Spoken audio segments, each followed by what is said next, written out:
Good day, Shadow Wizard Money Gang. I have a question for you. How often do you wish for a distant, previously unknown rich uncle to die, just so you can inherit his assets? Potionomics is art style and gameplay-wise the bastard love child of Resetter, Potion Craft, Alchemist Simulator and Child Gacha Mobile Edition. Look at this, game looks like it doesn't exist, aside from being an ad in a cultured video. And just like the illegitimate bastard of a wealthy medieval baron, it is not better than any of those previously mentioned children, but in case of some accidents, it is there to fill the gap.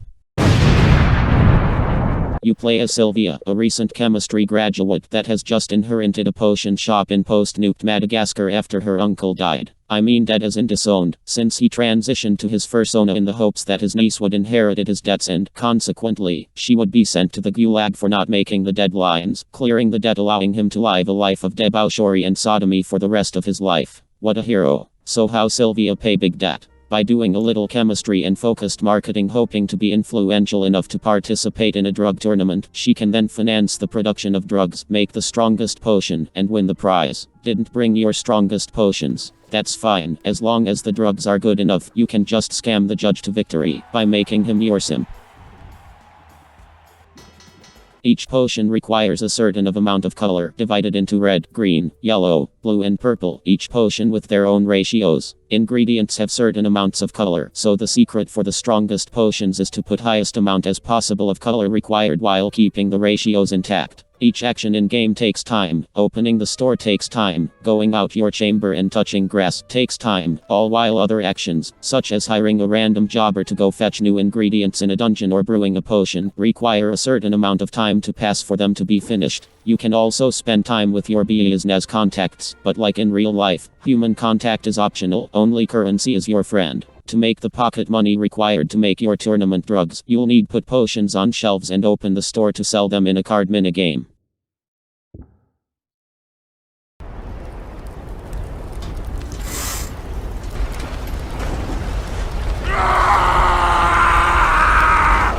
I despise card games, but this one doesn't cause an aneurysm in me, so bear with me. Don't let impatience get to zero, raise the interest meter as much as possible, then close the deal to sell the drugs.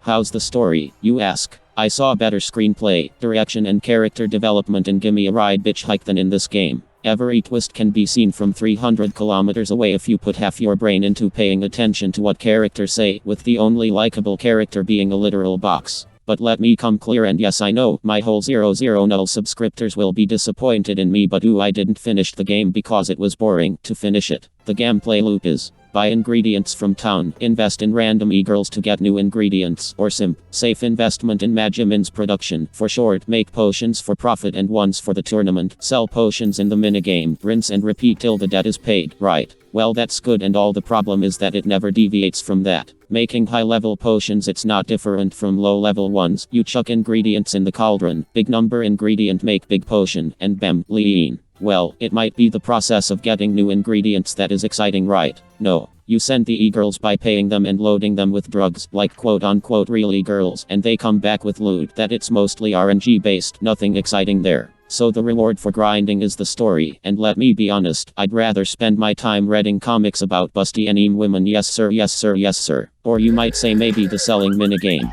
Since it's card based, you could make your deck with all sorts of cards and silence. New cards are rare to come by. They either come in story points or by hanging out with NPCs, but cards range from "this is better but nothing exciting" to "why." Your deck only holds 20 cards, and since it takes only 3 or 4 turns for costumers to fuck off, you will be mostly using duplicates of the same card, with a deck consisting 7 or 8 different cards. Different from games like Inscription, Fights in Tight Spaces and Slay the Spire, there's no customization on how your deck feels in Potionomics. But alas, after shitting all over the game, I must say I thought it was pretty good. Well, kinda. I would give it a I lack attention spam out of 10. If you don't have Resetter and Potion Craft, Alchemist Simulator, play them first. If you are still starving for those types of games, play this one. Now thank you for your time, kind sir. Remember to like, subscribe, and do a 360 pop shove it into a boneless from the top of the Burj Khalifa, into oncoming traffic.